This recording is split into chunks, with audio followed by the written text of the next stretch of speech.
Hello guys, welcome to scattered point. So आज जो हमें हिंदी में अपने टॉपिक्स को आगे करेंगे। सो चलिए स्टार्ट करते हैं हम अपने टॉपिक्स को। आज जो हमारे गद्य शिक्षण के बारे में पढ़ेंगे, जो हमारी रीट का काफ़ी इम्पोर्टेंट टॉपिक है, जिसमें शिक्षण की विधियाँ आती है। तो गद्य शिक्षण से रिलेटेड काफ़ी क्वेश्चन पूछे जाते हैं। चलिए पहले स्टार्ट करते हैं। पहला हमारे पास जो गद्य शिक्षण का जो विधि रहेगी वो है अर्थ कथन विधि, यानी मीनिंग एक्सप्लेनेशन मेथड। इसमें क्या होता है कि विद्यालय में हिंदी गद्य की शिक्षा देने की यह परंपरागत विधि है। सबसे पहले तो ये बहुत ही पुरानी विधि है जो अब तक चली आ रही है। और इसमें क्या होता है कि अध्यापक सबसे पहले क्या होता है, गद्यांशों को पहले पढ़ता है और फिर उसमें जो कठिन शब्द आते हैं उनके अर्थ बताता है और सभी वाक्यों के सरलात बताता है। संपूर्ण गद्यांश का अर्थ स्पष्ट करता है। मतलब ओवरऑल वो सारी कंप्लीटली जो भी हमें गद्यांश दे रखा है उसके बारे में उसको हमें सरल तरीके से बताता है। तो इस विधि में क्या होता है कि शिक्षक सारे काम कौन करता है? शिक्षक करता है। ये सबसे इम्पोर्टेंट बात है कि सारे काम एक शिक्षक करता है और छात्र क्या होते हैं? निष्क्रिय श्रोता होते हैं। ये अमनोवैज्ञानिक विधि माना जा सकता है। तो ऑप्शन में आपके पास कुछ विधियाँ आके ये पूछा जा सकता है कि इसमें से अमनोवैज्ञानिक विधि कौन सी है। तो आपको पता नहीं चाहिए वो अर्थ कथन विधि है, यानी मीनिंग जो है एक्सप्लेनेशन मेथड है। नेक्स्ट हमारे पास है व्याख्यान विधि। व्याख्यान विधि में क्या होता है कि सबसे पहले तो ये अर्थ कथन विधि का ही आगे एक विकसित रूप है। ठीक है, यहाँ शब्दों की व्याख्या करते हुए जो शब्दों में अगर कोई उपसर्ग, प्रत्यय, संधि, समास कोई आ जाता है तो उसके बारे में बताते हैं। शब्दों के जो पर्यायवाची, विपरीतार्थ शब्द आ जाते हैं तो उसके अर्थों को स्पष्ट किया जाता है। ठीक है, जो छिपे हुए प्रसंग और कथनों को स्पष्ट रूप से बताते हैं। तो व्याख्यान विधि में जो ग्रामर का जो कह सकते हैं कि उसकी छोटी छोटी चीज़ें बीच में आती है उसके बारे में वो बताती है। तो इस प्रणाली में क्या होता है, अधिकांश कार्य अध्यापक ही करता है और यहाँ पर भी छात्र क्या होता है, एक निष्क्रिय श्रोता बना रहता है। नेक्स्ट हमारे पास जो थर्ड विधि है वो हमारे पास है प्रश्नोत्तर विधि, यानी क्वेश्चन आंसर्स मेथड, और इसको हम विश्लेषण विधि भी कहते हैं। तो कभी बार पूछा जा सकता है कि प्रश्नोत्तर विधि का जो दूसरा नाम क्या है, तो आपको पता होना चाहिए वो क्या है, विश्लेषण विधि है। और यह व्याख्या प्रणाली का ही परिमार्जित रूप है। ठीक है, अध्यापक बच्चों से क्या करता है, उनके पूरे ज्ञान के आधार पर क्या है, प्रश्न पूछेगा और नवीन ज्ञान की तरफ क्या करेगा, अग्रसर करेगा। पहले कोई टॉपिक स्टार्ट करना है उसके रिलेटेड पहले वो कुछ क्वेश्चन पढ़ेगा, पूछेगा उनसे बच्चों से और उसके बाद आगे चलेगा।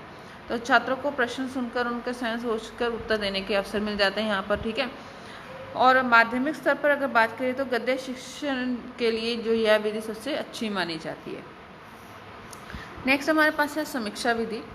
तो समीक्षा विधि में यहाँ पर क्या होता है कि इस विधि का प्रयोग उच्च माध्यमिक और उच्च कक्षाओं में किया जाता है। इसमें पहले क्या करते हैं, गद्य पाठ के अर्थ और भावों को क्या करते हैं, अच्छी तरह से बता देते हैं।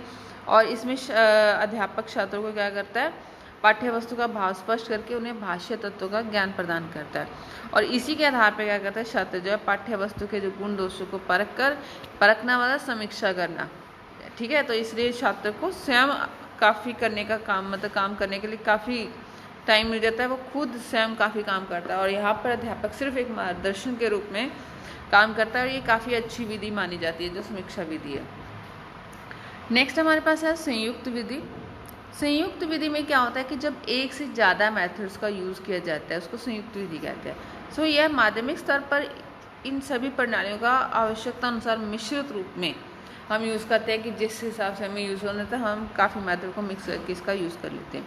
और अगर बात करें भाष्य कौशल और ज्ञान प्रदान करने के लिए हम क्या करते हैं, व्याख्या और विश्लेषण प्रणाली को संयुक्त करते हैं। व्याख्या प्रणाली और विश्लेषण यानी जो हमारे क्वेश्चन आंसर की जो विधि है उनको कंबाइन करके इसका यूज़ करते हैं। नेक्स्ट हमारे पास है उद्बोधन विधि। अब उद्बोधन विधि में हमारे पास यहाँ पर क्या रहेगा कि इसके आगे टाइप्स रहेंगे। सबसे पहले इसमें क्या करता है कि बालक स्वयं उन वस्तुओं का दर्शन करता है, कि मतलब खुद से सीखता है उद्बोधन विधि में।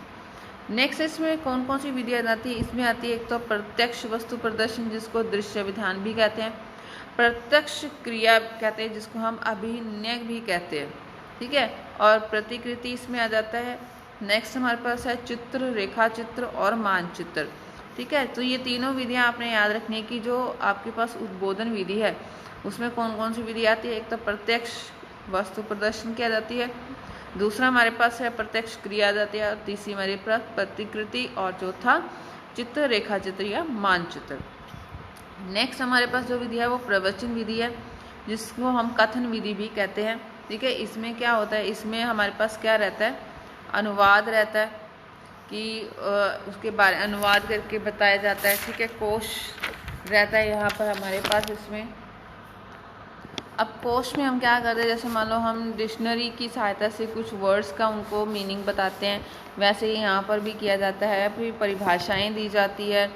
टीका, टीका क्या होता है कि जब हमारे पास क्या है किसी चीज़ का हम अर्थ बताते हैं, जैसे यहाँ पर जैसे श्लोक का अर्थ बता दिए, वो हमारे पास टीका आता है।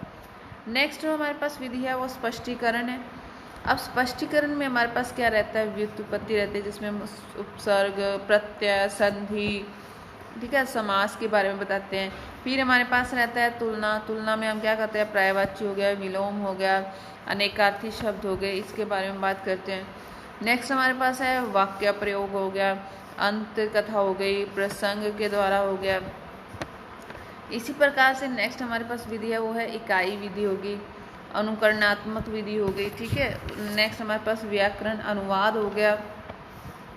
इसी तरह से इसकी आगे विधियाँ है अभिक्रमिक अनुदेशन हो गया। अभिक्रमिक अनुदेशन में हमारे पास क्या रहता है यहाँ पर कि अगर मान लो कि यहाँ पर क्या, एक तो सबसे पहले इसकी मेन बात है कि शिक्षक की यहाँ ज़रूरत नहीं रहती। ठीक है, स्वयं अपनी योग्यताओं से बच्चा सीखता है। और इसमें हमारे पास और इसमें क्या रहता है कि जो शिक्षक की जो जगह है, कोई भी अभिक्रमित अनुदेशन सामग्री जो छात्र के सामने रख सकता है। मतलब यहाँ पर टीचर का होना ज़रूरी नहीं है, कोई भी आएगा बच्चों के सामने वो प्रॉब्लम्स रख देगा, वो उसको सॉर्ट आउट कर लेंगे। नेक्स्ट हमारे पास है भाषा सहचार्य। तो भाषा सहचार्य में हमारे पास यहाँ पर क्या रहेगा कि इसमें अगर बात करें तो पहली बात तो ये मारिया मोंटेसरी ने इसको दिया था। ठीक है, और यहाँ पर क्या करते थे, वर्णों को चित्र के माध्यम से बताते थे। कोई भी वर्ण है, जैसे हम छोटे बच्चों को दिखाते कि ए फॉर एप्पल, और वहाँ पर हमारे पास एप्पल की शेप बनी होती थी, या बी फॉर बॉल है तो वहाँ पर बॉल की शेप बनी होती थी, हम उसको दिखाते थे। ठीक है, तो वर्णों को चित्रों के माध्यम से बताया जाता है। नेक्स्ट हमारे पास यहाँ पर है सूत्र लेखन विधि, कि सूत्र लेखन में वहाँ पर डिक्टेशन जैसे को कहते हैं। ठीक है, नेक्स्ट हमारे पास वाचन विधि है, और इसमें प्रवचन विधि को हमने ऑलरेडी कर लिया था, जिसको हम कथन विधि कहते हैं। और इसमें ज्ञान से ज्ञान की तरफ कह सकते हैं, शाब्दिक अर्थ बताते हैं। और शब्दार्थ की बात करें तो वर्ड मीनिंग जैसे हम बताते हैं, उसके लिए सबसे अच्छी विधि ये रहती है। ठीक है, नेक्स्ट हमारे पास है खंडान्वय विधि। अब खंडान्वय विधि में क्या होता है कि पाठ को उचित खंडों में बांट देते हैं, मतलब छोटे छोटे भागों में बांट देते हैं, फिर उसके ऊपर क्वेश्चनिंग की जाती है। ठीक है, और मेन अगर बात कहें तो यहाँ पर ये जो है ना आपका खंडान्वय है, ये आपके प्रश्नोत्तर विधि यानी विश्लेषणात्मक विधि का ही एक रूप माना जाता है। ठीक है, सो ये हमारे पास इसकी जो गद्य शिक्षण की हमारे पास विधियाँ रही है। सो गाइज आपको ये वीडियो अच्छी लगी हो तो इसको लाइक, शेयर एंड सब्सक्राइब ज़रूर कीजिए। और हमने अपना व्हाट्सएप ग्रुप बना रखा है, आप उसको ज्वाइन कर सकते हैं, और वहाँ पर काफ़ी इम्पॉर्टेंट इन्फॉर्मेशन दी जाती है।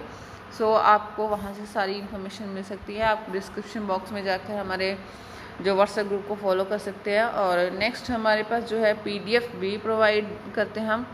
अगर किसी को भी PDF लेने हैं, बहुत ही कम प्राइजेस पे हम प्रोवाइड करते हैं, तो वो हमसे व्हाट्सएप के डायरेक्ट कॉन्टैक्ट कर सकते हैं।